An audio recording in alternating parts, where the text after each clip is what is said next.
চোখের পানি ছেড়ে আল্লাহরে বলেন, আল্লাহ আমি ছাড়া তোমার গোলামের অভাব নাই, তুমি ছাড়া আমার দ্বিতীয় কোনো রব নাই, তুমি ছাড়া তো কেউ আমার গুনাহ ক্ষমা করার নাই, তুমি আমার রব, তুমি আমার সব। বলতে পারবেন? এই তাকরীর আমার পটুয়াখালী ভাই, এই স্বীকৃতিটা দেখতে আল্লাহ বড় ভালোবাসে, কারণ আমরা সবাই গুনাহগার, আমরা সবাই কি? বিশ্বনবী বলেন কুল্লুকুম খাত্তাউন, বানি আদম তোমরা সবাই পাপী। সবাই কি? সবাই পাপী। আমরা সবাই পাপী, আপন পাপের বাটখারা দিয়ে অন্যের পাপ মাপি। আমরা যে পাপী এটা ভাবতে মনে চায় না কারো, খালি অন্যের পাপ দেখি আমরা, এটা ভুল। ওর এই পাপ, ও পাপী, ও জালেম, ও জাহান্নামী, এরকম একটা টেন্ডেন্সি। আমার যে কি হালাত এটার খেয়াল নাই। খেয়াল করতে হবে যে আমি সবচেয়ে বড় পাপী, ঠিক কিনা বলেন? পাপ করি নাই এমন কেউ আছি? হ্যাঁ আছি, আছি।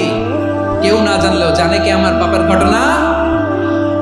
বিনা জানি আমি তো জানি আমি কি পাপ করেছি। ও আমার কলিজার টুকরা ভাইয়েরা, মাথাটাকে নিচু করে জীবনের সব গুনার ফিরিস্তিগুলো একটা একটা করে স্বীকার করে আল্লাহরে বলেন, আল্লাহ আমি পাপী। আল্লাহ আমার যে বড় পাপী এই দুনিয়াতে কেউ নাই। আকাশের নিচে জমিনের উপরে আমার যে বড় পাপী কেউ নাই। একটা একটা করে আল্লাহ স্বীকার করি আমি পাপী, সব পাপের স্বীকৃতি দিলাম। পৃথিবী না জানো আমি তো জানি আমি কি পাপ করেছি। হায় আমার পাপের করলে বিচার, বাঁচার আমার নাই উপায়। দয়াময় তুমি মাফ করো আমায়, মাফ করো। আল্লাহ তাআলা যদি দয়া করে আমাদেরকে মাফ না করে, আমাদের বাঁচার কোনো উপায় নাই। আপনি কি ভেবেছেন আপনার নামাজ দিয়ে আপনি জান্নাতে যাবেন? আপনি তাহাজ্জুদ গুজার, সেজদা দিতে দিতে কপালে দাগ ফেলেছেন, এটা আপনারা জান্নাতে নেবে না। আপনি এলাকার সবচেয়ে বড় হাতেম তাই দানশীল, এই দানের ভরসায় বসে আছেন।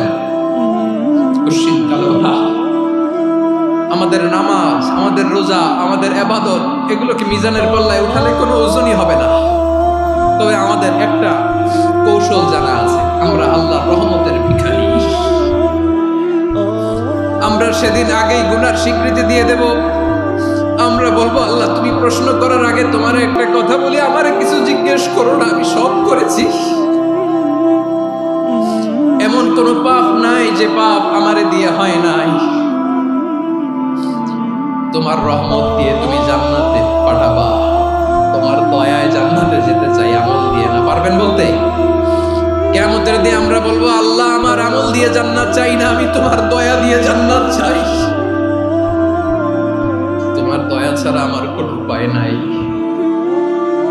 কারণ আল্লাহ যদি বিচার করে, বাঁচার কারো উপায় নাই। আল্লাহ যদি বলে ফেলেন তুই এটা করলি কেন, ওখানে গেলি কেন, কোরআনে 1000 বার নিষেধ করলাম তারপরেও এই পাপে জড়ালি কেন, এরকম প্রশ্ন ছুড়ে দিলে আমার উত্তর আছে?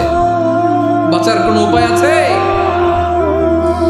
রোজ হাসরে হে আল্লাহ আমার করুণা বিচার, আল্লাহ করুণা বিচার, বিচার চাহি না তব দয়া চাহি এ গুনাহগার, করুণা বিচার। আপনার আমল দিয়ে জান্নাতে যাবেন? কি দিয়ে যাবেন? আল্লাহর দয়া দিয়ে। আল্লাহর রহম আর দয়া ছাড়া কেউ জান্নাতের চেহারাও দেখতে পাবে না।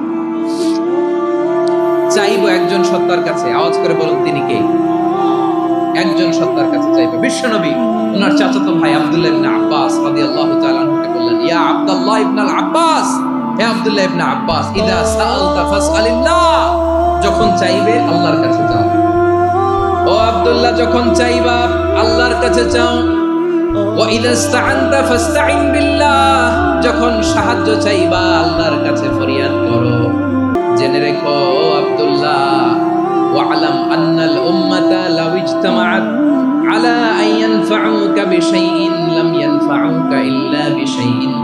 কাতাবাহুল্লাহু লাক। ও আব্দুল্লাহ, জেনে রেখো, মনে রেখো, গোটা বিশ্বের সবাই মিলে যদি তোমার উপকার করতে চায়, ততটুকুই তারা করতে পারবে যতটুকু আল্লাহ তোমার নসিবে সেটা লিখে রেখেছে। ঠিক কিনা বলেন? আর যদি গোটা বিশ্বের সবাই মিলে তোমার বিরুদ্ধে কনস্পাইরেসি করে, ষড়যন্ত্র করে, গোটা বিশ্বের সবাই মিলেও যদি তোমার ক্ষতি করতে চায়, ততটুকুই শুধু পারবে যেটা আল্লাহ তোমার জন্য বরাদ্দ রেখেছে। যতটুকু আল্লাহ তাআলা তোমার জন্য বরাদ্দ রেখেছে ততটুকুই ক্ষতি করতে পারবে, আর এক চুল বেশিও করতে পারবে না, কমও করতে পারবে না। চিল্লা বলেন ঠিক কিনা? এজন্য আমরা চাইবো কার কাছে? সবাই বলেন নাই, আওয়াজ করে বলেন কার কাছে? সব সময় আমরা আল্লাহর কাছে চাই, বিপদে আপদে, সুখে দুঃখে, সচ্ছল অবস্থায় অসচ্ছল অবস্থায়, পরাজয়ের সময় বিজয়ের সময়, সব সময় আমরা ভরসা রাখবো কার উপর? সবাই বলুন। একদল লোক আছে যারা বিপদে পড়লে আল্লাহরে ডাকে, আছে না নাই? পটুয়াখালীতে মাশাআল্লাহ নাই, বিপদ আসলে আল্লাহরে ডাকে, বিপদ নাই আল্লাহ নাই। বিপদে পড়লে নামাজ পড়ে, বিপদও নাই নামাজও নাই। বিপদে পড়লে জিকির করে, বিপদ যখন চলে যায় ওদের জিকিরও বন্ধ হয়ে যায়। এরকম আছে না নাই? কিছু লোক দেখবেন পরীক্ষা আসলে নামাজ পড়ে, আছে আছে, জেনজি আওয়াজ করে, এরকম আছে? এই কমন পড়ে গেছে, কমন পড়ছে। দেখবেন পরীক্ষার সময় নামাজ পড়ে, পরীক্ষাও নাই নামাজও আছে, এরকম। কিছু লোক আছে অসুস্থ হলে আল্লাহরে বড্ড ভালোবাসে, আল্লাহরে খুব ডাকে। অসুস্থ হইলে অসুস্থতাও নাই, আল্লাহ স্মরণও নাই। দেখবেন কিছু লোক নির্বাচন আসলে খুব আল্লাহ আল্লাহ হয়ে যায়, তখন দেখবেন মাথার মধ্যে হেজাব লাগায়, পাঞ্জাবি লাগায়, আল্লাহ আল্লাহ হয়ে যায়। নির্বাচনও নাই, এরপরে আল্লাহর কথাও নাই, আছে না নাই? না, এরকম হওয়া যাবে না। সব সময় আমরা আল্লাহরে ডাকবো, বিপদে আপদে সব সময় ভরসা রাখবো আমরা একজনের উপর। আওয়াজ করে বলেন তিনি কে? এ কথায় আল্লাহ তাআলা আমাদের চোখে আঙ্গুল দিয়ে জানিয়ে দিলেন, ফাইদা রাকিবু ফিল ফুলকি দা'আবুল্লাহা মুখলিসিনা লাহুদ্দিন ফালাম্মা নাজ্জাহুম ইলাল বাররি ইযা হুম ইউশরিকুন। আল্লাহ বলে একদল লোক আছে, তারা যখন নৌযানে চড়ে, জলযানে চড়ে, সাগরের মধ্যে যখন জাহাজে চড়ে, লঞ্চে চড়ে, তারা যখন তুফানের সম্মুখীন হয়, তখন তারা আল্লাহরে বড্ড বেশি ডাকে, একান্ত ভাবে ডাকে, বিশুদ্ধ চিত্তে ডাকে। আবার তুফান থেকে তাদেরকে সেফ জোনে নিয়ে, নিরাপদ জোনে নিয়ে যখন বন্দরে আমি আল্লাহ তাদেরকে ফিরিয়ে দেই, ওই লোকগুলো আবার আমি আল্লাহর সাথে শিরিক করে। এরকম আছে না নাই? জাহাজে উঠছে, সাগরের মাঝখানে তুফান, ওই সময় দেখবেন আল্লাহ কারে কয়। এই কথা তো আপনাদেরকে বোঝানো সহজ, আপনারা তো নদীর দেশের মানুষ। লঞ্চে চড়েন নাই কারা কারা? দেখি, লঞ্চে চড়ছেন? হ্যাঁ, লঞ্চে চড়ে নাই এরকম একজনও নাই এখানে। আচ্ছা, লঞ্চে উঠছেন কে কে? দেখি। মাশাআল্লাহ মাশাআল্লাহ মাশাআল্লাহ, ঠিক আছে, আপনাদের বোঝানো সহজ। আচ্ছা, লঞ্চে উঠে তুফানের সম্মুখীন হয়েছেন, জলোচ্ছ্বাস, সবাই? মাশাআল্লাহ। তো এই অবস্থা আপনাদের মুখস্থ, ঠিক কিনা বলেন? আমার বলার দরকার নাই, বলেন। মাঝ নদী, তুফান, জলোচ্ছ্বাস, জলের মধ্যে উচ্ছ্বাস, ঢেউ, টর্নেডো, সাইক্লোন, মেঘের ঘনঘটা, পরিবেশ ঘুটঘুটে অন্ধকার, লঞ্চ একবার এদিকে আরেকবার ওইদিকে, ভিতরে কি অবস্থা হয় বলেন তো? হ্যাঁ, তখন মুসলিম আল্লাহর ডাকে, হিন্দু আল্লাহর ডাকে, ঠিক কিনা বলেন? আস্তিক আল্লাহর ডাকে, নাস্তিক আল্লাহর ডাকে, ঠিক কিনা? লঞ্চের ভেতর, স্টিমারের ভেতর কান্নার রোল পড়ে যায়, চিৎকারের রোল পড়ে যায়, সবার মুখ দিয়ে শুধু একটা আওয়াজ, লা ইলাহা লা ইলাহা লা ইলাহা সুবহানাল্লাহ।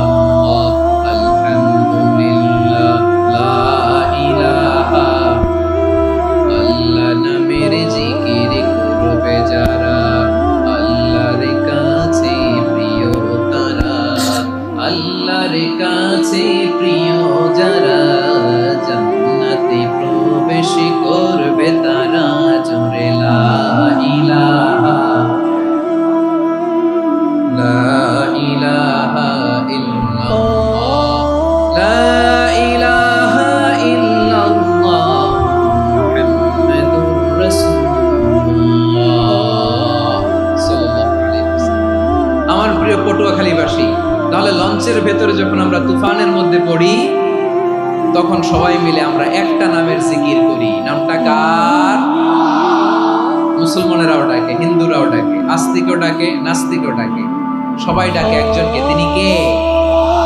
আবার দেখবেন ওই আল্লাহ তুফানের পরে, ঝড়ের পরে ওই লঞ্চটাকে যখন সদর ঘাটে ফিরিয়ে দেয়, আবার আমরা নাফরমানি শুরু করে দেই। সে কোথায়? আল্লাহ বললেন, ফাইদা রাকিবু ফিল ফুলকি দা'আউল্লাহা মুখলিসিনা লাহুদ্দীন ফালাম্মা নাজ্জাহুম ইলাল বাররি ইযা হুম ইউশরিকুন। সাগরে যখন তুফানে পড়ে আমি আল্লাহর ডাকে, আবার আমি আল্লাহ যখন বাঁচিয়ে দেই, আবার আমি আল্লাহর সাথে শিরিক শুরু করে। আমরা কি এরকম হতে চাই নাকি? এরকম করবেন? হ্যাঁ না, আমরা তুফানে পড়লেও আল্লাহরে ডাকি, আবার বাঁচায় দেওয়ার পরেও ডাকি কারে? আল্লাহকেই ডাকি। বিমানের মধ্যে মাঝে মাঝে দেখবেন যে এয়ার টার্বুলেন্স হয়, জানেন? এয়ার টার্বুলেন্স জানেন তো? মাঝে মাঝে বিমানটা বাউন্সিং করে, বাম্পি, ভেরি বাম্পি ওয়েদার। শোনেন নাই? 40,000 ফিট উপরে যখন থাকে, তখন পাইলট মাঝে মাঝে বলে, dear passengers, ladies and gentleman, right now we are flying 40,000 feet above the ground and we are passing very air turbulence, very heavy air turbulence right now. Please fasten your seat belt. দেখবেন মাঝে মাঝে বলে যে, ভদ্র মহিলা, ভদ্র মহোদয়গণ, আমরা 40,000 ফিট উপর দিয়ে যাচ্ছি আর এয়ার টার্বুলেন্স ফেস করছি, মেহেরবানি করে আল্লাহর রাস্তে সিট বেল্ট বাঁধুন। তখন বিমানটা এরকম বাউন্সিং করে, শেকিং করে। আপনারা মুখোমুখি হয়েছেন? ইদানিং এই এয়ার টার্বুলেন্স বেড়ে গিয়েছে। গত বছর আমার ইন্টারন্যাশনাল অনেকগুলো ফ্লাইট ছিল, তো আমি দেখলাম যে আগের ফ্লাইটগুলোর তুলনায় এখন এয়ার টার্বুলেন্স খুব বেশি। আমি একটু রিসার্চ করে দেখলাম, ক্লাইমেট চেঞ্জের কারণে, জলবায়ু পরিবর্তনের কারণে আকাশের বাতাসের মুভমেন্টে পরিবর্তন হয়েছে, ফলে এখন বিমান শেকিং করে বেশি, বাউন্সিং, বাম্পি ওয়েদার। তো বলেন তো, 40,000 ফিট উপরে যখন আপনি, কয় হাজার ফিট? সবাই বলুন, কয় হাজার ফিট? 40,000 ফিট উপরে যখন আপনি, তখন যখন বিমানটা এরকম বাউন্সিং করে, সবাই যখন ভমিটিং করে বিমান নষ্ট করে দেয়, বমি করে, তখন বাঁচানোর কে আছে আল্লাহ ছাড়া? কেউ আছে? ওই মুহূর্তেও সবাই মিলে একজনের ডাকে আওয়াজ করে বলেন, তিনি কে? মাঝে মাঝে কিছু সোশ্যাল মিডিয়ায় কিছু ভিডিও পাওয়া যায় যে হেভি যখন এয়ার টার্বুলেন্স হয়, 10 সেকেন্ড 15 সেকেন্ডের কিছু ভিডিও পাওয়া যায়, বিমানটা এরকম বাউন্সিং করছে, বাম্পি ওয়েদার, কাঁপছে, মানুষগুলো বমি করছে, অক্সিজেন মাস্কগুলো সব ঝুলে পড়েছে, বিমানটা শুধু কাঁপছে। তখন দেখবেন বিমানের ভেতরেও এরকম লঞ্চের মতো চিৎকার আছে না নাই? বিমানের ভেতরেও তখন চিৎকার। গত বছর হিথ্রো এয়ারপোর্ট থেকে সিঙ্গাপুর এয়ারলাইন্সের একটা ফ্লাইট, হিথ্রো টু চাঙ্গি, একটা ফ্লাইটে এমন বেশি এয়ার টার্বুলেন্সের শিকার হয়েছিল ওই এয়ারক্রাফটটা, 33 জন যাত্রী সেখানে আহত হয়েছে, একজন যাত্রী নিহত হয়েছে। কেবিন ক্রুজ, এয়ার হোস্টেস যারা আছে, একজনের নাক ফেটে, চোখ ফেটে, কপাল ফেটে, ব্লিডিং হয়ে শয়লা। প্রিয় ভাইরা, 40,000 ফিট উপরে বিমানটা যখন কাঁপবে, তখন আমাদেরকে আল্লাহ ছাড়া আর কেউ বাঁচানোর আছে? তো আসতে বললে হবে? ওই কঠিন মুহূর্তে আমার বাবা আমারে বাঁচাতে পারে, আমার বন্ধু আমারে বাঁচাতে পারে। এই গ্রাউন্ডে, জমিনের বুকে আমার প্রোটোকল, আমার ক্ষমতা, আমার দাম্ভিকতা, কোনো কিছু আমারে বাঁচাতে পারে? একজন ছাড়া। চিল্লায় বলতে হবে, তিনি কে? সে আল্লাহ বললেন, গোলাম, আমি বিপদের সময় ঠিকই তোমাদের বাঁচিয়ে নেই। ওই বিমানের ভেতরে 40,000 ফিট উপরে যখন তোমরা এয়ার টার্বুলেন্সের শিকার হও, তখন নাস্তিকও আল্লাহরে ডাকে, হিন্দু আল্লাহরে ডাকে। জোরে বলেন ঠিক কিনা? আবার বিমানটা যখন শান্ত হয়ে যায়, একটু পরেই বিমানের স্ক্রিনের মধ্যে হিন্দি সিনেমা খোঁজে। বিমানের স্ক্রিনে কিন্তু বিশাল ওখানে আফলাম ফিল্মের একেবারে বোঝাই করা। বিমানটা শান্ত হলে আবার হিন্দি সিনেমা দেখা শুরু করে। একটু আগে ডাকছিল কারে? দেখবেন বাংলাদেশে আমাদের ক্রিকেটাররা যখন অন্য কোনো দেশের সাথে খেলে, অনেক সময় এমন হয়, বল বাকি একটা, রান দরকার 6টা। বল বাকি কয়টা? পটুয়াখালী বোঝে নাই বোধ হয়। বল বাকি কয়টা? রান দরকার। আপনি দেখবেন ক্যামেরাম্যান তখন গ্যালারিতে খালি দেখায় দর্শকদের যে কি অস্থিরতা। হিপ হপ স্টাইলের মেয়েটা, যে মেয়েটার ওড়না এতক্ষণ ছিল গলায়, এতক্ষণ কইছিল, ওই মেয়েটা দেখবেন ওড়নাটা টেনে মাথায় দিয়ে এরকম মুনাজাত ধরতেছে, আল্লাহ আল্লাহ, একটা সক্কা, আল্লাহ আল্লাহ, আমার লাল সবুজের পতাকারে তুমি অপমানিত কইরো না আল্লাহ, ইন্ডিয়ার সাথে আমাদের খেলা আল্লাহ আল্লাহ, একটা সক্কা, একটা একটা। পুরো পুরো খেলা জুড়ে এই মেয়ের ওড়না ছিল গলায়, কিন্তু যখন এক বলে 6 রান দরকার, ওড়না চলে আসছে কোথায়? মাথায়। আবার মুনাজাত আছে না নাই? ঠিকই বাংলাদেশের দামাল ছেলে এমন এক শট মারলো, বল চলে গেল স্টেডিয়ামের বাইরে, ছক্কা, জিতে গেলাম আমরা। পুরো স্টেডিয়াম জুড়ে চিৎকার, হই হুল্লোড়, মৌজ মাস্তি। যেই মেয়েটা মাথার মধ্যে ওড়না দিয়ে এতক্ষণ সুবহানাল্লাহ সুবহানাল্লাহ বলে আল্লাহর কাছে দোয়া করেছে, ওই মেয়ে এখন আবার ওড়না ফেলে দিয়ে নাচা শুরু করে দিয়েছে। তাহলে আল্লাহর ভয়, আল্লাহর প্রতি আস্থা, বিশ্বাস, ভালোবাসা, এটা কি ক্ষণিকের জন্য? মানে আমার যখন লাগবে তখন আল্লাহর ইউজ করবো নাকি? হ্যাঁ, বিপদে আপদে, সুখের সময় দুঃখের সময় সচ্ছল অসচ্ছল অবস্থায় বিশ্বাসীরা ভরসা রাখে একজনের উপর, চিৎকার করে বলে পটুয়াখালী তিনি কে? সে আল্লাহ বললেন, গোলাম মনে করো না জাহাজ থেকে সদরঘাটে ভিড়িয়ে দিলাম তুমি নিরাপদ হয়ে গেছো, মনে করো না 40,000 ফিট থেকে সেফ ল্যান্ডিং এর পরে এয়ারপোর্টে নেমে গেলেই তুমি নিরাপদ হয়ে গেছো। ও মিয়া, বিপদ কি শুধু সাগরে আর আকাশে?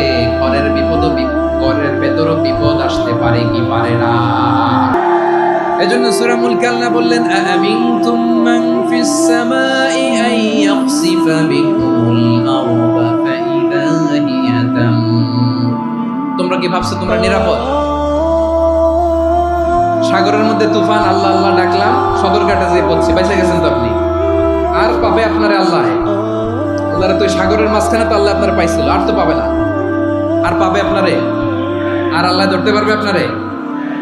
ঘরের ভেতরও বিপদ দিয়ে আটকাতে পারে কে? 5 স্টার 7 স্টার হোটেলের ভেতরও আমাকে বিপদের মধ্যে ফেলে দিতে পারেন কে? আল্লাহ বললেন, তোমরা কি ভেবেছো তোমরা নিরাপদ? আমি চাইলে ল্যান্ডস্লাইডস, ভূমি ধস দিয়ে 1 লক্ষ 1 মুহূর্তে নিয়ে যেতে পারি।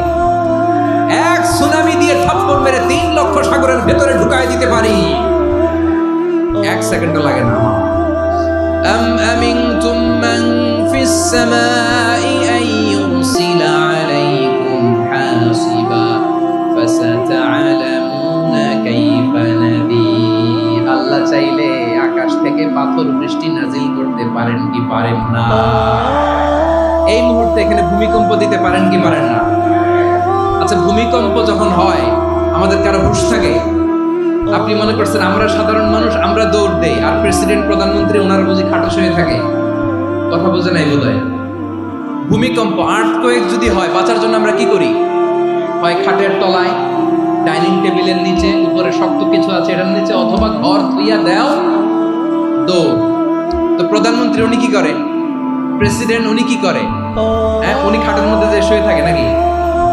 উনিও দৌড়, সাধারণ মানুষও দৌড়, প্রধানমন্ত্রীও দৌড়, বাড়িওয়ালাও দৌড়, ভাড়াটিয়াও দৌড়, সবাই দৌড়। নাকি ভাড়াটিয়ারা বাড়ি থইয়া দৌড়, বাড়িওয়ালারা আর বেরোয় না? এরকম না। তাহলে যে কোনো মুহূর্তে ভূমিকম্প দিয়ে নাস্তানাবুদ করতে পারে কে? আমার প্রিয় ভাইয়েরা, আমরা নিরাপদ নই, আমরা তার দয়ায় বেঁচে আছি। কার দয়ায়? এজন্য আল্লাহ বললেন, গোলাম যে কোনো মুহূর্তে বিপদ দিয়ে তোমাদেরকে নাস্তানাবুদ করতে পারি। বিশ্বাসী বলে যদি নিজেকে দাবি করো, সব সময় ডাকতে হবে একজন সত্তাকে। বলেন তিনি কে? এই কথা ক্লিয়ার? এই সবগুলো উদাহরণ শেষে সবার কাছে ক্লিয়ার হয়েছে না যে বিপদ থেকে, আপদ থেকে, পরীক্ষা থেকে, ক্যালামিটি থেকে আমাদেরকে কেউ বাঁচাতে পারে না একজন সত্তা ছাড়া। আবারও বলেন তো তিনি কে? ক্লিয়ার? হ্যাঁ, সবাই বুঝতে পারছেন? আচ্ছা, এবার আমরা দেখি বিষ্ণু ইসা ইসলামের জীবনে বিপদ আপদ ছিল কিনা। উনি বিপদ আসলে কিভাবে ডিল করতেন, বিপদ আসলে কোন দোয়া পড়তে হয়, কিভাবে ফরিয়াদের হাত উত্তোলন করতে হয়, কিভাবে রবের দরবারে নতজানু হয়ে ফরিয়াদ করতে হয়, এটা জানার দরকার আছে না নাই? আসুন আমরা বিষ্ণুনবীর জীবনী থেকে দেখি বিপদ আসলে উনি কি করতেন। বিপদ আসলেই প্রথমে বিষ্ণু ইসা ইসলাম একটা দোয়া পড়তেন। কি পড়তেন? তিনি পড়তেন ইন্না লিল্লাহি ওয়া ইন্না ইলাইহি রাজিউন। নিশ্চয় আমরা আল্লাহর জন্য, নিশ্চয় আমরা কার দিকে ফিরবো ভাই? আবার কার দিকে ফিরবো? আওয়াজ করে বলুন তো, আমরা এসেছি কার কাছ থেকে, আবারও ফিরে যাব কার কাছে? এজন্য বিষ্ণুই পড়ছেন ইন্না লিল্লাহি ওয়া ইন্না ইলাইহি রাজিউন। নিশ্চয় আল্লাহর জন্য, ওই আল্লাহর দিকেই আমরা ফিরে যাব। তারপরে বিষ্ণুই পড়তেন আল্লাহুম্মা আজুরনি ফি মুসিবাতি ওয়াখলুফ লি খায়রাম মিনহা। একসাথে প্রথমে পড়তেন ইন্না লিল্লাহি ওয়া ইন্না ইলাইহি রাজিউন, তারপর পড়তেন আল্লাহুম্মা আজুরনি ফি মুসিবাতি ওয়াখলুফ লি খায়রাম মিনহা। মানে আল্লাহ, এই যে আমি বিপদে ধৈর্য ধারণ করলাম, এটার সওয়াব তুমি আমারে দাও, আর যেটা হারালাম এর চেয়ে ভালো কিছু দিয়ে মেকআপ করে দিও, ভালো কিছু দিয়ে বদল করে দিও। সুবহানাল্লাহ পড়েন। তাহলে বিপদ আসলে আমরা কি করব? কথা বলেন। এই যে আমি শুয়েছিলাম, নাশিদ গাচ্ছিল ওরা, এদেশে পরস্পরে দেখা হলে দেয় সালাম, এদেশে আমজনতার হৃদয় জুড়ে পাকালাম, এদেশে বিপদ এলে সর্বজনে সর্বক্ষণে দোয়া পড়ে ইন্না লিল্লাহি পড়ে সুবহানাল্লাহ সুবহানাল্লাহ সুবহানাল্লাহ সুবহানাল্লাহ। এদেশে আজান শুনে সূর্য ওঠে শহর গ্রামে, এদেশে আজান শুনে সূর্য ডুবে সন্ধ্যা নামে, এদেশে সকল কাজে সবাই বলে বিসমিল্লাহ, এদেশে ভালো কিছু দেখে শুনে হাসি মুখে সবাই বলে মাশাআল্লাহ। সুবহানাল্লাহ পড়েন। তাহলে বিপদ এলে আমরা কি পড়ি? কথা বুঝলে সবাই উত্তর দিতে হবে। বিপদ এলে কি পড়ি? তাহলে বিপদ এলেই আমরা এখন থেকে ইন্না লিল্লাহ করব, নাকি হাই হুতাশ করবেন?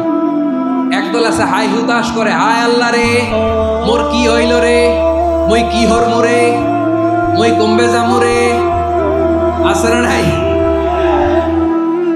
এরকম বিলাপ করতে নিষেধ করেছেন বিশ্বনবী। কি করব, কই যাব, কি হবে, হায় হায়, এরকম হাহুতাশ আছে না নাই?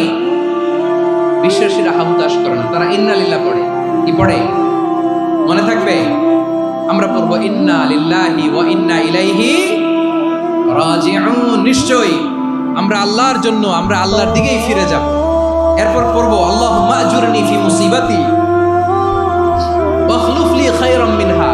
আল্লাহ, আমি যে বিপদে ধৈর্য ধারণ করলাম এটার সওয়াব দিও, আর যা হারালাম তার চেয়ে ভালো কিছু দিয়ে বদল করে দিও। সুবহানাল্লাহ পড়েন।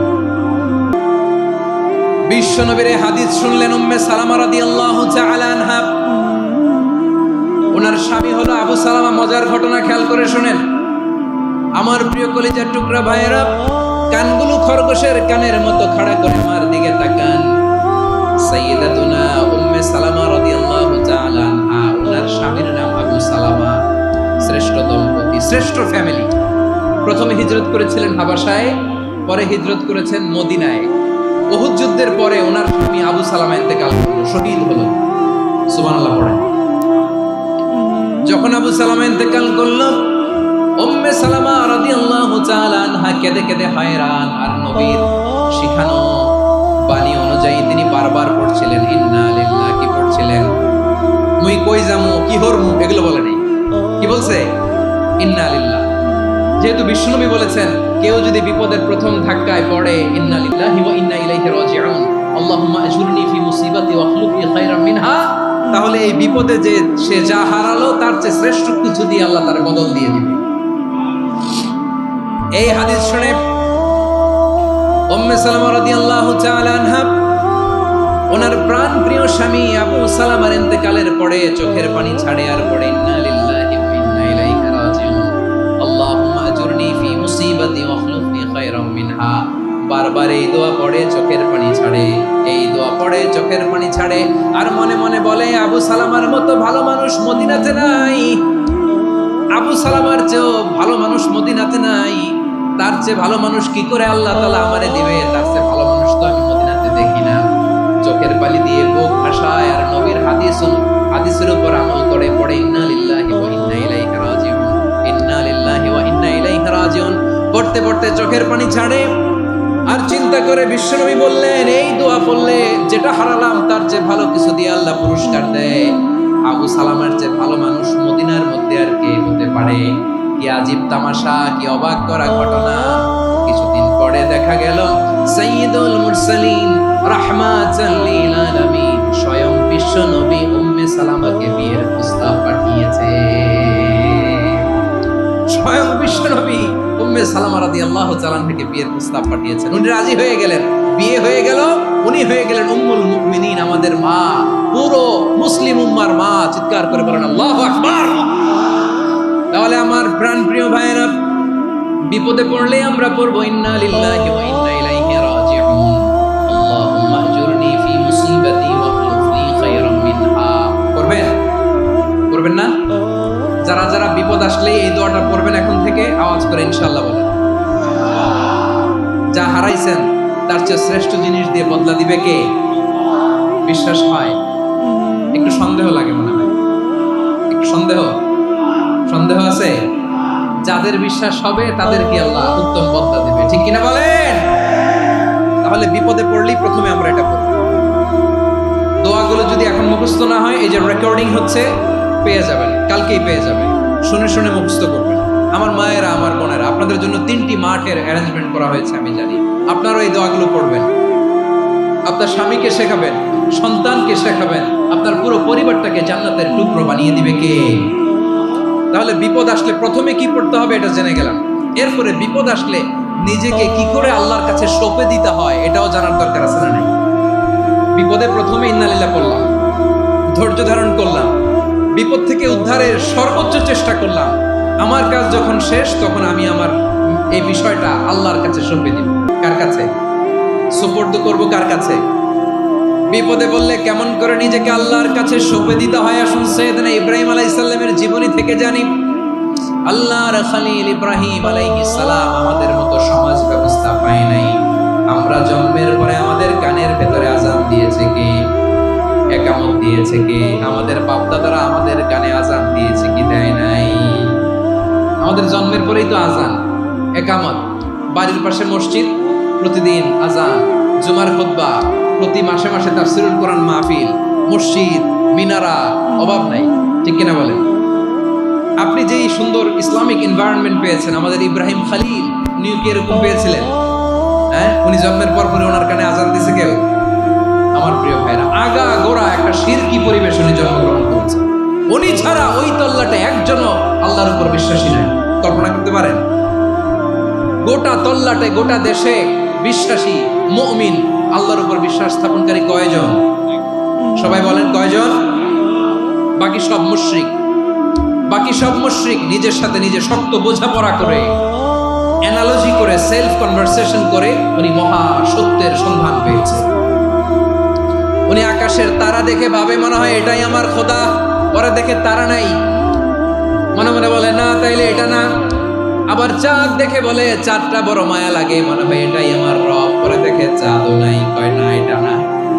এরপরে দ্বীপ প্রহরের জলজলে সূর্যটা খা খা করে গোটা পৃথিবীটারে রৌদ্র দিয়ে তাতিয়ে রাখে। তিনি ভাবলেন মনে হয় এটাই আমার রব, কারণ এটাই তো সবচেয়ে বড়। কিন্তু বিকেল বেলা ওই সূর্যটাও যখন চলে যায়, সাইয়েদনা ইব্রাহিম বলে না এটাও তো নাই, আমার খোদা যদি আমারে ছেড়ে চলে যায়, বিপদে পড়লে আমারে উদ্ধার করবে কে? এভাবে নিজের সাথে অ্যানালজি, সেলফ কনভারসেশন করতে করতে করতে তিনি মহা সত্যের সন্ধান পেয়েছেন। সুবহানাল্লাহ।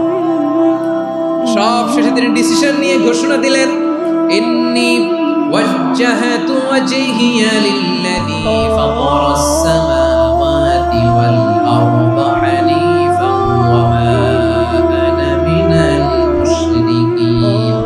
নিশ্চয় আমি এমন সত্তার দিকে মনোনিবেশ করলাম, মুখাপেক্ষী হলাম, যিনি আকাশ বানিয়েছেন, জমিন বানিয়েছেন, আমি মুশরিক নই। সুবহানাল্লাহ। পারতেন? আপনি পারতেন? কেউ নাই, লক্ষ লক্ষ মুশরিক, আপনি একা। ওনার মতো এরকম বিচক্ষণতা দিয়ে আল্লাহরে খুঁজে পাইতে পারতেন আপনি? কি নবী ছিল, আল্লাহকে খুঁজে পেয়েছে।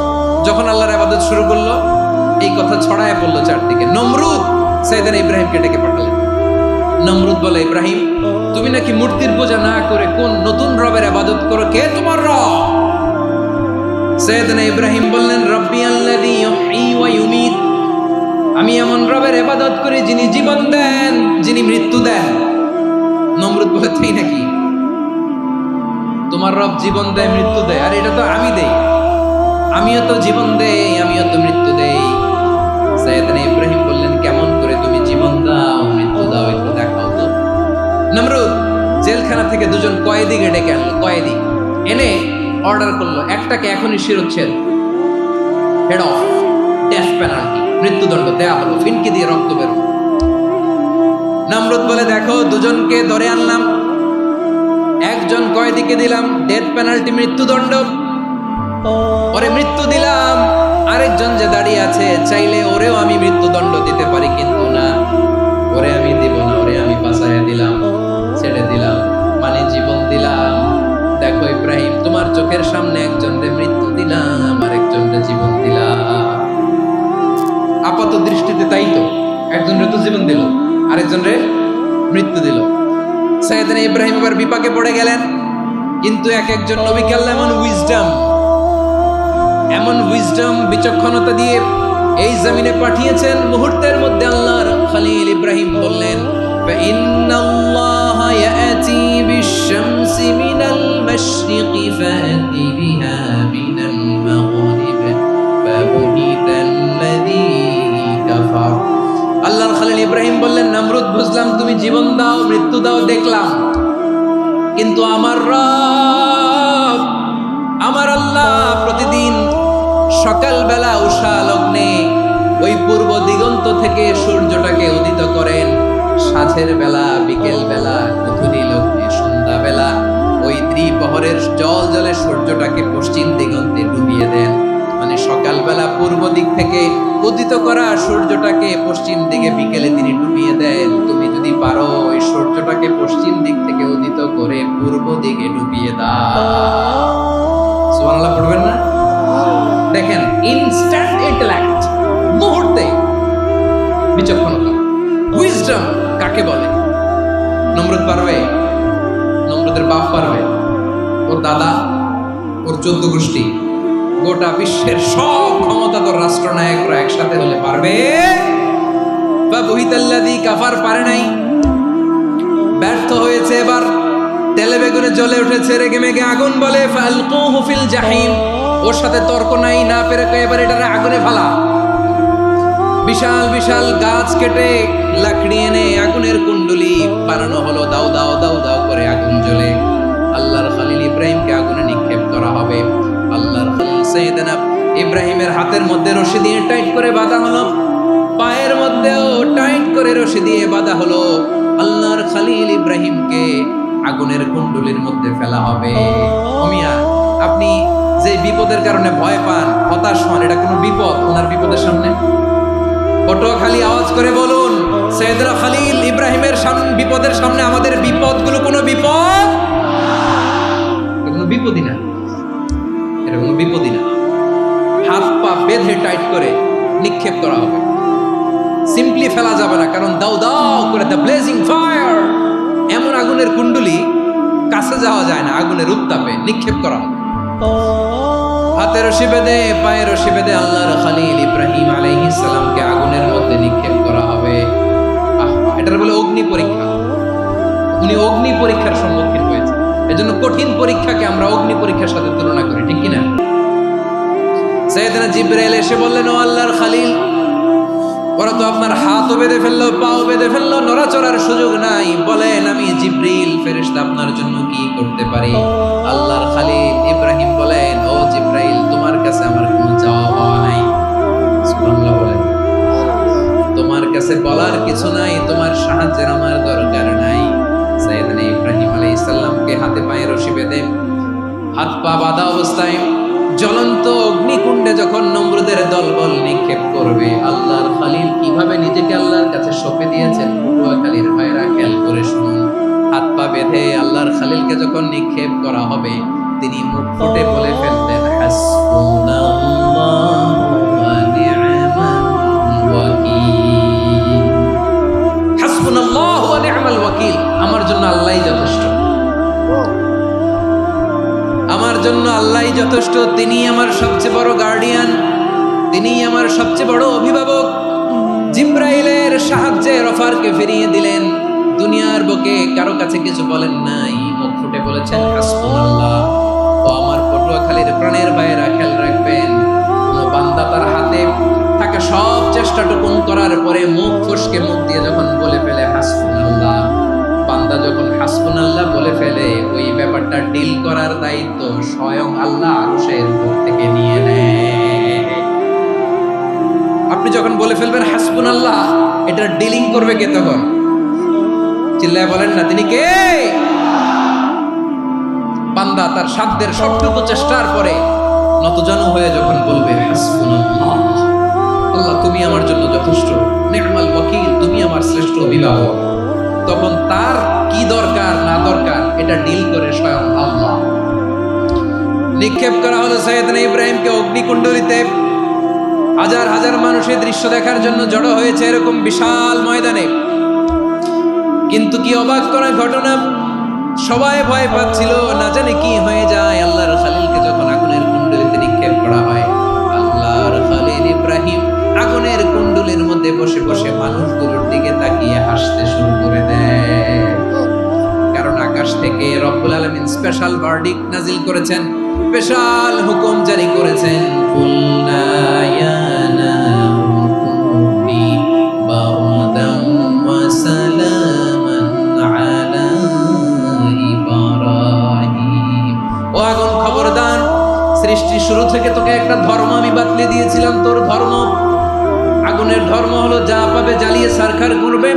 আল্লাহ বলল, আগুন তোর ধর্ম দিয়েছিলাম, তুই সব জ্বালিয়ে পুড়িয়ে সারখার করে দিবি, কিন্তু ক্ষণিকের জন্য আমি তোর জ্বালিয়ে দেওয়ার ক্ষমতাটাকে কেড়ে নিলাম। জ্বালিয়ে ভস্ম করে দেওয়ার ক্ষমতা আমি কেড়ে নিলাম। কুনি বারদান, ঠান্ডা হয়ে যা, কিন্তু এত বেশি ঠান্ডা হবি না আবার আমার ইব্রাহিমের জন্য সর্দি লেগে না। সুবহানাল্লাহ, এত আসতে বললে হবে? কুনি বারদান, বার্দ মানে বরফ, ঠান্ডা। ঠান্ডা হ, কিন্তু এত ঠান্ডা হবি না যাতে আমার ইব্রাহিমের কষ্ট হয়। আগুন বলে, আল্লাহ একবার বললাম ঠান্ডা হ, আবার বলো এত ঠান্ডা হবি না যাতে খালিলের সর্দি না লাগে। কেমন ঠান্ডা হব, কেমন এনভায়রনমেন্ট তৈরি করে দেব বলো? আল্লাহ বললেন, সালামান আলা ইব্রাহিম, আমার খালিল, আমার কলিজা, আমার ইব্রাহিমের জন্য তুই জান্নাতের গুল বাগিচা হয়ে যা। ও ভাই, নবী মুসার মতো ঈমান হলে রাস্তা হবে সাগর জলে, নবী ইউসুফের মতো ঈমান হলে একে একে দরজা খুলে, নবী ইব্রাহিমের মতো ঈমান যদি আজও থাকে বিদ্যমান, অগ্নিকুণ্ডে দেখতে পাবে খুবসুরত ফুলবাগান।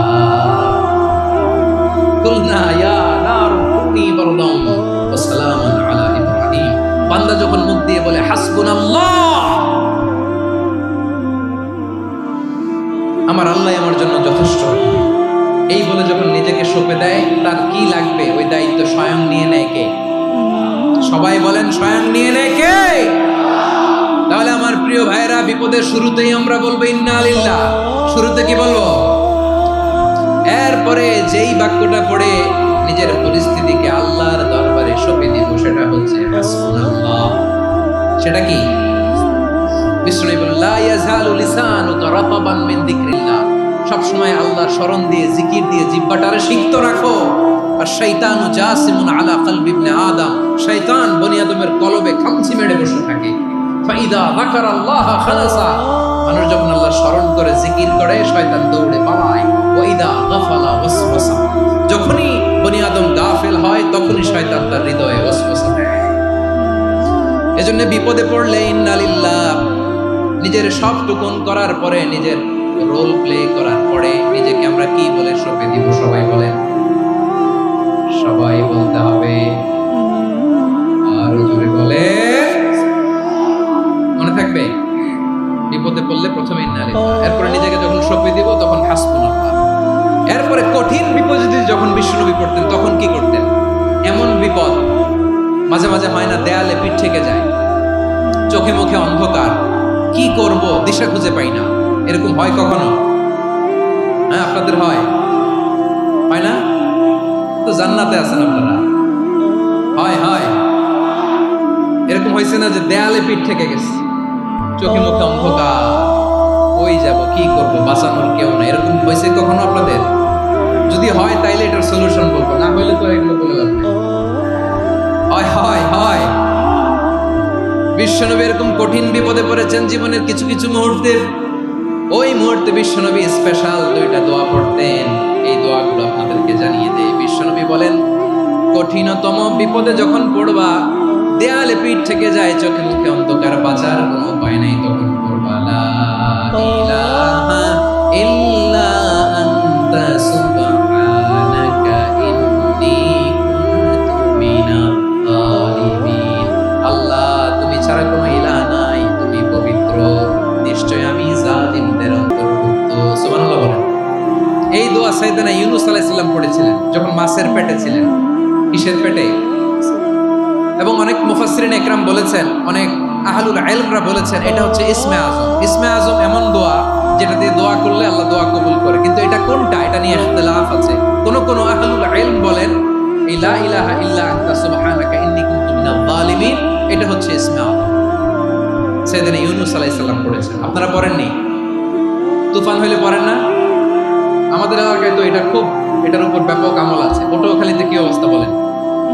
পড়েন পড়েন পড়েন পড়েন। একটা গল্প শুনেছিলাম, পাক হানাদার বাহিনী যখন বাংলাদেশে অ্যাটাক করতো, 71 সালের ঘটনা বলতেছে, আমরা তো দেখি নাই, শুনছি আর কি। 71 যদি দেখতাম এতদিনে রাজাকার হয়ে যেতাম। আল্লাহ আমাদেরকে বাঁচাই দিয়েছে, আল্লাহর মেহেরবানি, ঠিক কিনা বলেন? মন মতো হইলে মুক্তিযোদ্ধা, মন মতো না হইলে রাজাকার। কত কিছু দেখলাম এই শাহবাগের বুকে। আল্লাহ, 71 সালে দেখি নাই, আমরা শুনেছি। পাক হানাদার বাহিনী জিজ্ঞেস করতো মুসলিম না অমুসলিম চেক করার জন্য, বলতো কালেমা বল, কালেমা বাতাও। তো যারা কালেমা বলতে পারতো পাকিস্তানি বাহিনী নাকি ওদেরকে ছেড়ে দিত, শুনেছি। তো একজনকে, এক বাঙালিরে পেয়ে তার মাথার মধ্যে বন্দুকর নল ধরে বলতেছে, কালেমা বল সালে, কালেমা বাতা, কালেমা বল। তো ভয়ের চড়ে এই দোয়া পড়া শুরু করছে। ও পড়তেছে লা ইলাহা ইল্লা আনতা সুবহানাকা ইন্নী কুনতু মিনাজ জালিমিন। পাকিস্তানি বলে সালে ये तो मुसीबत का कलेमा है।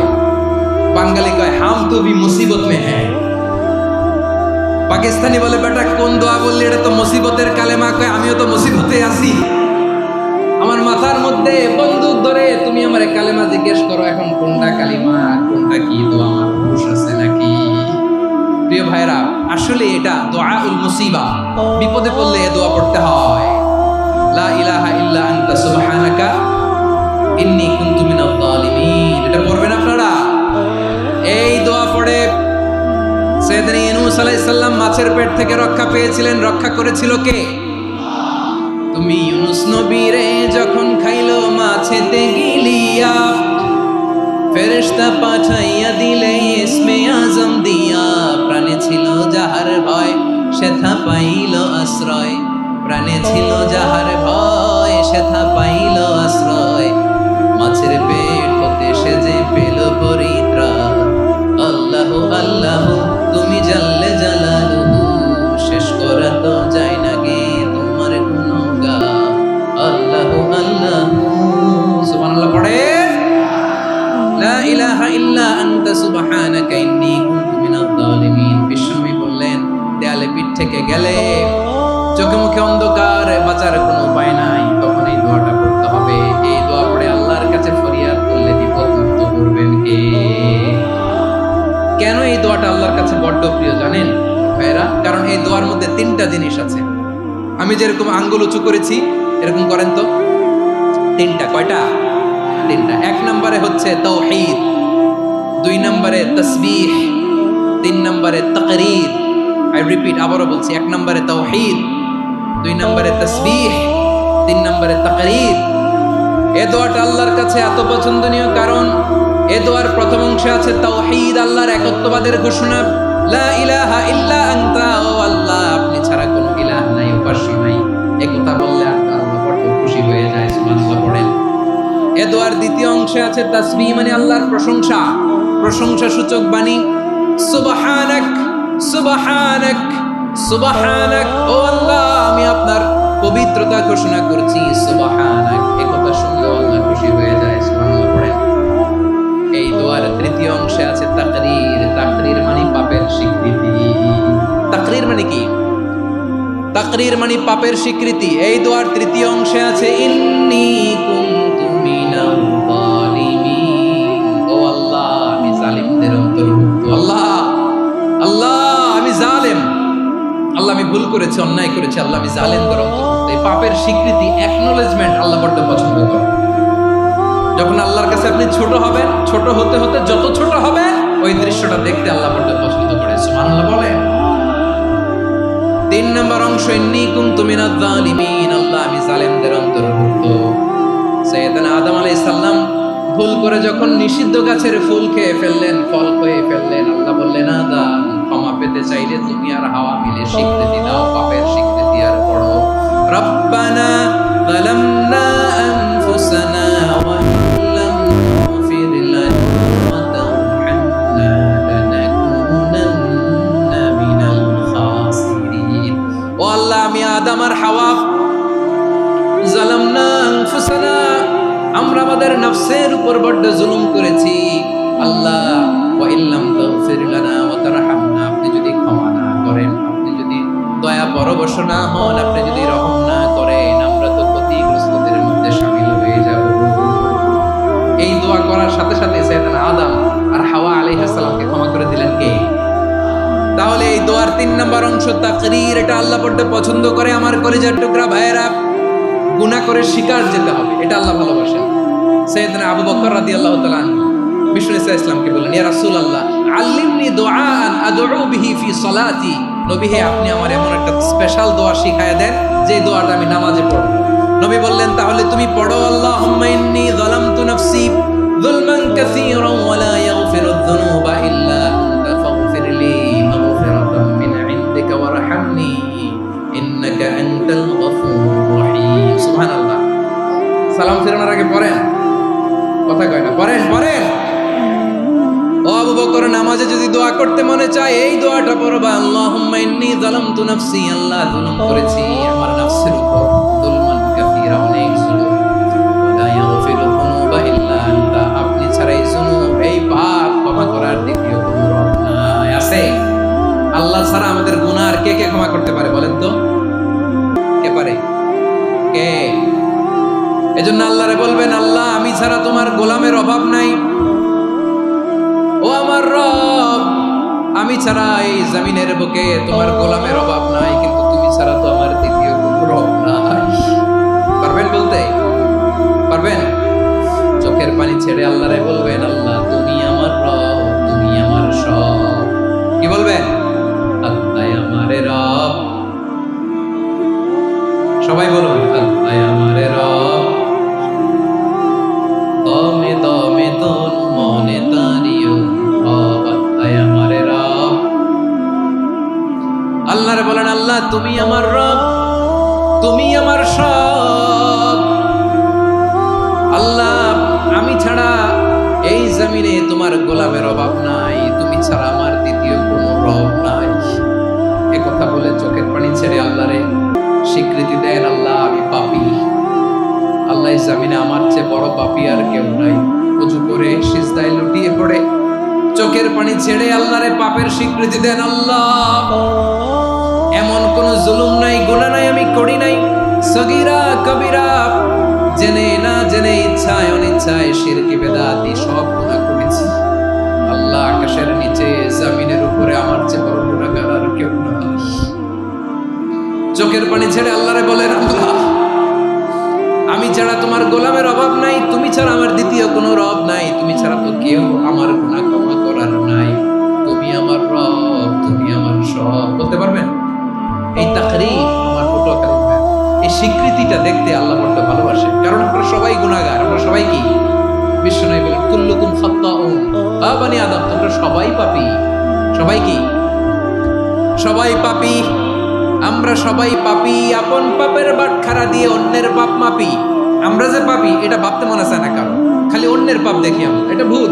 ওর এই পাপ, ও পাপী, ও জালেম, ও জাহান্নামী। এরকম একটা টেন্ডেন্সি। আমার যে কি হালাত এটার খেয়াল নাই, খেয়াল করতে হবে যে আমি সবচেয়ে বড় পাপী, ঠিক কিনা বলেন? পাপ করি নাই এমন কেউ আছি?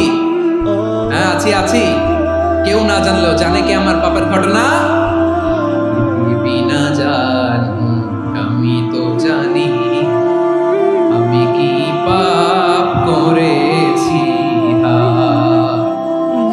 ও আমার কলিজার টুকরা ভাইয়েরা, মাথাটাকে নিচু করে জীবনের সব গুনার ফিরিস্তিগুলো একটা একটা করে স্বীকার করে আল্লাহরে বলেন, আল্লাহ আমি পাপী, আল্লাহ আমার যে বড় পাপী এই দুনিয়াতে কেউ নাই, আকাশের নিচে জমিনের উপরে আমার যে বড় পাপী কেউ নাই। একটা একটা করে আল্লাহ স্বীকার করি আমি পাপী, সব পাপের স্বীকৃতি দিলাম। পৃথিবী না জানুক আমি তো জানি আমি কি পাপ করেছি। হায় আমার পাপের করলে বিচার, বাঁচার আমার নাই উপায়। দয়াময় তুমি মাফ করো আমায়, মাফ করো। আল্লাহ তাআলা যদি দয়া করে আমাদেরকে মাফ না করে, আমাদের বাঁচার কোনো উপায় নাই। আপনি কি ভেবেছেন আপনার নামাজ দিয়ে আপনি জান্নাতে যাবেন? আপনি তাহাজ্জুদ গুজার, সেজদা দিতে দিতে কপালে দাগ ফেলেছেন, এটা আপনারা জান্নাতে নেবে না। আপনি এলাকার সবচেয়ে বড় হাতেম তাই দানশীল, এই দানের ভরসায় বসে আছেন। কুশ্চিন কালো আমাদের নামাজ, আমাদের রোজা, আমাদের ইবাদত, এগুলোকে মিজানের পাল্লায় উঠালে কোনো ওজনই হবে না। তবে আমাদের একটা কৌশল জানা আছে, আমরা আল্লাহর রহমতের ভিখারি। আমরা সেদিন আগেই গুনার স্বীকৃতি দিয়ে দেব। আমরা বলবো, আল্লাহ তুমি প্রশ্ন করার আগে তোমার একটা কথা বলি, আমারে কিছু জিজ্ঞেস করো না, আমি সব করেছি। এমন কোন পাপ নাই যে পাপ আমারে দিয়ে হয় নাই। তোমার রহমত দিয়ে তুমি জান্নাতে পাঠাবা, তোমার দয়ায় জান্নাতে যেতে চাই, আমল দিয়ে না। পারবেন বলতে? কিয়ামতের দিন আমরা বলবো, আল্লাহ আমার আমল দিয়ে জান্নাত চাই না, আমি তোমার দয়া দিয়ে জান্নাত চাই। তোমার দয়া ছাড়া আমার কোনো উপায় নাই। কারণ আল্লাহ যদি বিচার করে বাঁচার কারো উপায় নাই। আল্লাহ যদি বলে ফেলেন তুই এটা করলি কেন, ওখানে গেলি কেন, কোরআনে 1000 বার নিষেধ করলাম তারপরেও এই পাপে জড়ালি কেন, এরকম প্রশ্ন ছুড়ে দিলে আমার উত্তর আছে? বাঁচার কোনো উপায় আছে? রোজ হাসরে হে আল্লাহ আমার করুণা বিচার, আল্লাহ করুণা বিচার, বিচার চাহি না তব দয়া চাহি এ গুনাহগার, করুণা বিচার। আপনার আমল দিয়ে জান্নাতে যাবেন? কি দিয়ে যাবেন? আল্লাহর দয়া দিয়ে। আল্লাহর রহম আর দয়া ছাড়া কেউ জান্নাতের চেহারাও দেখতে পাবে না। আমার প্রিয় ভাইরা, এই দোয়া আল্লাহর কাছে পছন্দনীয় হওয়ার কারণ 3টা। দোয়ার প্রথম অংশে আছে তাওহীদ, আল্লাহর একত্ববাদের ঘোষণা। এই দোয়ার দ্বিতীয় অংশ আছে তাসবিহ, আল্লাহর প্রশংসা সূচক বাণী। এই দোয়ার 3 নম্বর অংশ পাপের স্বীকৃতি। তাহলে আমরা সবাই গুনাহগার, আমরা আল্লাহর কাছে পাপের স্বীকৃতি দিয়ে বলবো, ও আল্লাহ ইন্নী কুনতু মিনাজ জালিমিন, আমরা জুলুম করেছি, পাপ করেছি, অন্যায় করেছি, আল্লাহ বুঝতে পারি নাই, শয়তানের ওয়াসওয়াসায় পড়ে, বন্ধুর পাল্লায় পড়ে, নফসের খায়েশ মেটাতে যে আল্লাহ করে ফেলেছি। তুমি গুনাহ না মাফ না করলে আমাদের গুনাহ মাফ করার দ্বিতীয় কেউ নাই, ঠিক কিনা বলেন?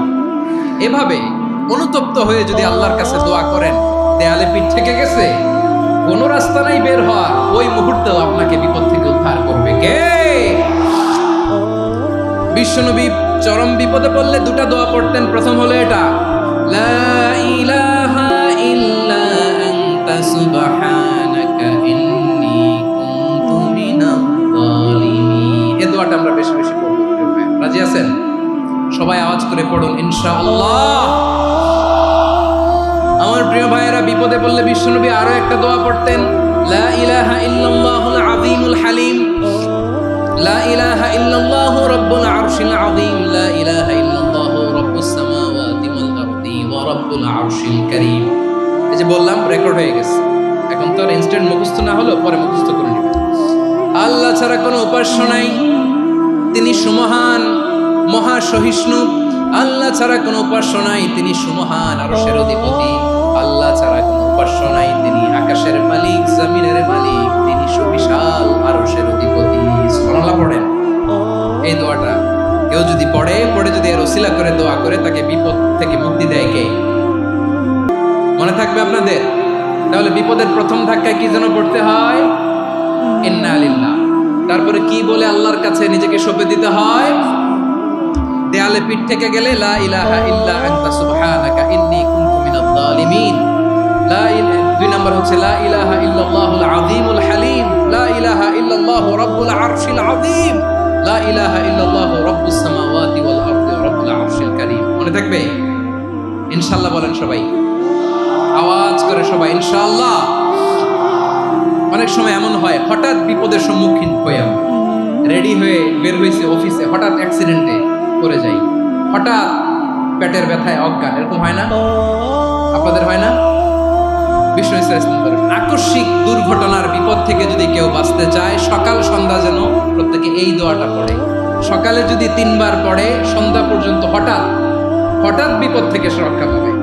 To be protected from sudden calamity, sudden disaster, sudden calamity, হঠাৎ বিপদ, হঠাৎ ভয়ঙ্কর কোন আকস্মিক বিপদ থেকে আল্লাহ বাঁচায়। সকালে পড়লে সন্ধ্যা পর্যন্ত প্রোটেক্টেড, সন্ধ্যাবেলায় যদি 3 বার পরে সকাল পর্যন্ত প্রোটেক্টেড। সুবহানাল্লাহ। দোয়াটা কি? দোয়াটা হচ্ছে বিসমিল্লাহিল্লাযী লা ইয়াদুররু মা'a ইসমিহি শাইউন ফিল আরদি ওয়ালা ফিস সামাই ওয়া হুয়াস সামিউল আলীম। ছোট না? অনেক ছোট, মুখস্থ করবেন। বিসমিল্লাহিল্লাযী লা ইয়াদুররু মা'a ইসমিহি শাইউন ফিল আরদি ওয়ালা ফিস সামা। ওই আল্লাহর নাম নিচ্ছি, যে আল্লাহর নামের বরকতে আকাশ জমিনের কোনো কিছু কারো কোনো ক্ষতি সাধন করতে পারে না। তিনি সর্বশ্রোতা, সর্বজ্ঞ। সুবহানাল্লাহ। পড়বেন এই দোয়াটা, বিসমিল্লাহিল্লাযী লা ইয়াদুররু মা'a ইসমিহি শাইউন ফিল আরদি ওয়ালা ফিস সামাই ওয়া হুয়াস সামিউল আলীম। ফজরের পরে 3 বার, মাগরিবের পরে 3 বার যদি কেউ পড়ে, প্রোটেক্টেড, যে কোনো হঠাৎ বিপদ থেকে প্রোটেক্টেড। প্রোটেক্ট করেন কে? ওই আল্লাহর নাম নিচ্ছি, যে আল্লাহর নামের ওসিলায় আকাশ জমিনের কোনো কিছু কোনো ক্ষতি করতে পারে না। সুবহানাল্লাহ। আচ্ছা, এবার আমাদের জীবনে দুশ্চিন্তা আছে না নাই বলেন? Tension, hyper tension, anxiety, depression, চিন্তা, টেনশন নাই, এরকম কে কে আছে দেখি? হাত তোলেন। ওই যে হাত তুলছে এক আল্লাহর ওলি, ওই যে টেনশন নাই তোমার, মাশাআল্লাহ। ও না বুঝে তুলছে, জোকের চোটে, জোশের ঠেলায় ধাক্কায় তুলে ফেলছে। সবার জীবনে টেনশন আছে না নাই? এই দুশ্চিন্তা, পেরেশানি, মারাত্মক পেরেশানি থেকে মুক্তি পাওয়ার জন্য বিষ্ণু ইসলাম 2টো দোয়া পড়তেন। কয়টা? অনেকগুলো পড়তেন। স্পেশাল 2টো দোয়া আজকে আপনাদের শেখায়া যাবো, শুনবেন না? কষ্ট হচ্ছে? সংক্ষিপ্ত মুনাজাত দিয়ে দেই। ওরে আল্লাহ, আমি তো 9:30 ক্রস করে ফেলছি মাসুদ ভাই, খেয়াল করে নেই, আর কয়েক মিনিট। ঠিক আছে, ঠিক আছে। পেরেশানিতে পড়লে, টেনশনে পড়লে এই দোয়াটা, প্রিয় ভাইয়েরা, বিষ্ণু ইসলাম যখন খুব বিপদে পড়তেন, দুশ্চিন্তা ওনাকে ঘিরে ধরতো, উনি পড়তেন ইয়া হাইয়্যু ইয়া কাইয়্যুম বিরহমাতিকা আস্তাগীথ, ইয়া হাইয়্যু ইয়া কাইয়্যুম বিরহমাতিকা আস্তাগীথ, ইয়া হাইয়্যু ইয়া কাইয়্যুম, হে শাশ্বত অবিনশ্বর, হে চিরঞ্জীব, বিরহমাতিকা আস্তাগীথ, তোমার রহমতের উসিলায় তোমার কাছে ফরিয়াদ করি। এটা বলতেন। আবার আরেক বর্ণনায় এসেছে ইয়া হাইয়্যু ইয়া কাইয়্যুম বিরহমাতিকা আস্তাগীথ আসলিহ লি শা'নি কুল্লাহু ওয়া লা তাকিলনি ইলা নাফসি তারফাতা আইন। আসলিহ লি শা'নি কুল্লাহ, আল্লাহ আমার সবকিছু আপনি সেটেল করে দেন। আমাদের সব ঝামেলা সেটেল করে দিতে পারে কে? আমরা তো সেটেলমেন্টের জন্য ওএসপি সাহেবের কাছে যাই, ডিসি সাহেবের কাছে যাই, অমুক ভাইয়ের কাছে যাই, তমুক ভাইয়ের কাছে যাই। এই দোয়া পড়লে আরশের উপর থেকে আপনার ম্যাটার সেটেল করে দিবে কে? তাহলে পড়বেন ইয়া হাইয়ু, এ চিরঞ্জীব। হাইয়ু মানে চিরঞ্জীব, যিনি চিরকাল বেঁচে থাকবেন, মরবেন না। আল্লাহ মরবেন? তার কোনো লয় আছে, ক্ষয় আছে? সূরা রহমানে আল্লাহ বললেন কুল্লু মান আলাইহা ফানি ওয়া ইয়াবকা ওয়াজহু রাব্বিকা যুল জালালি ওয়াল ইকরাম ফাবিআইয়ি আলাই রাব্বিকুমা তুকাযযিবান। জমিনে যা আছে সব ফান, ভ্যানিশ হয়ে যাবে, নিশ্চিহ্ন হয়ে যাবে, শেষ হয়ে যাবে, সব বিলুপ্ত হয়ে যাবে।